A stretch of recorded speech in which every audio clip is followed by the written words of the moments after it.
another video from Itlog DIY Project.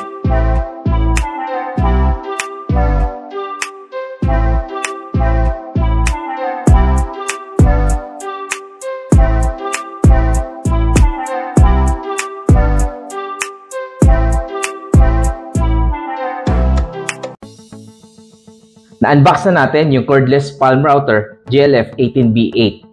So, ito yung router, routing base.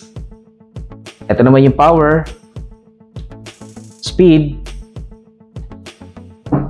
parallel guide, sama to, dasa extraction adapter, saka yung mga screws.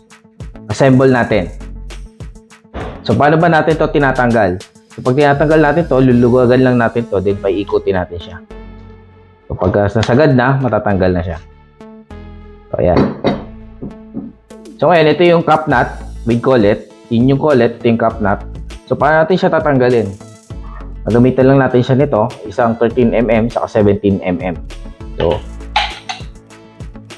pagka ginamit mo siya, umiikot siya. So, paano mo siya i-stopin? Pindutin mo lang tong red base, tapos iikot mo. Yan. Once na mapunta siya dun sa butas, maglalak na siya, so pwede mo na siyang pihikin. So, luwagan mo lang. Pag nalawagan mo, pwede na yan kamayin. Kamayin mo na lang, matatanggal na siya. So, sa box, meron na siyang extra. So, isang 6mm, saka isang 1/4 inch. Isang metric, isang English. So, depende kung anong router bit ang gagamitin mo. So, ibalik na natin siya. So, baliktad. Pagbalik natin, ganun lang din. So, pag hihigpitan, press mo lang yan. Gamitin mo itong wrench na to. Yan. Balik natin, ikabit naman natin yung parallel guide. So, ganun ulit. Ipasok mo lang siya. Tapos, bihitin mo to para tumaas. Tapos, ilock mo na siya. Once na nalock na, okay na yan. So, paano natin kakabit yung ating parallel DAS adapter? Ini-snap lang siya. May dalawa siyang butas. Ayun, saka ito. So, pag ganyan siya. Sorry. Tama, pag ito. So, i-snap mo lang siya. I-click mo lang yun dun, dito. Pindutin mo dyan, then pindutin mo dito sa kabila. Once na pumasok na siya, okay na. So, ayan. Tapos, ayun, sa butas. Bit na siya. Yung parallel guide naman, dito kinakabit. I-assemble mo muna natin yung parallel guide. So, yung parallel guide, pag ganyan, tapos kakabit mo lang siya dito. Tapos, ito yung nut niya, lock nut niya. So, luwagan lang natin. Yung dalawang washer sa ilalim, yung isang washer sa ibabaw. So, lagay mo lang dyan. Pasok mo yung dalawang washer. Tapos, yung screw.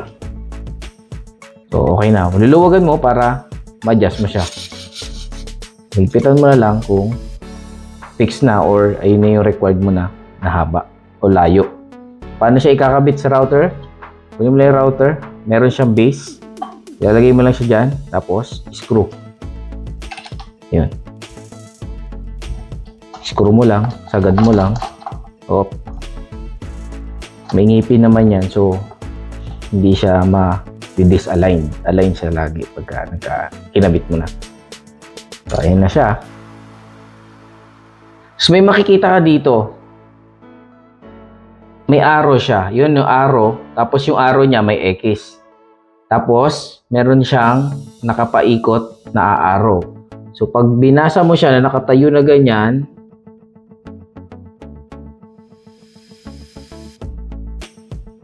clockwise siya. Pag ang ikot nung ating router. Clockwise. So, ang tamang paggamit is ipupush forward mo siya pag ganun. Papunta dun. Huwag itong arrow na pabalik. Kasi baka magkaroon ng kickback. Yan. Tapos, ito yung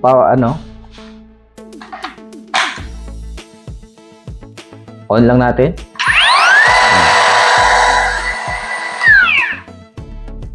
Pwede mo bukasan ng speed. Lagyan natin sa 1, then power on.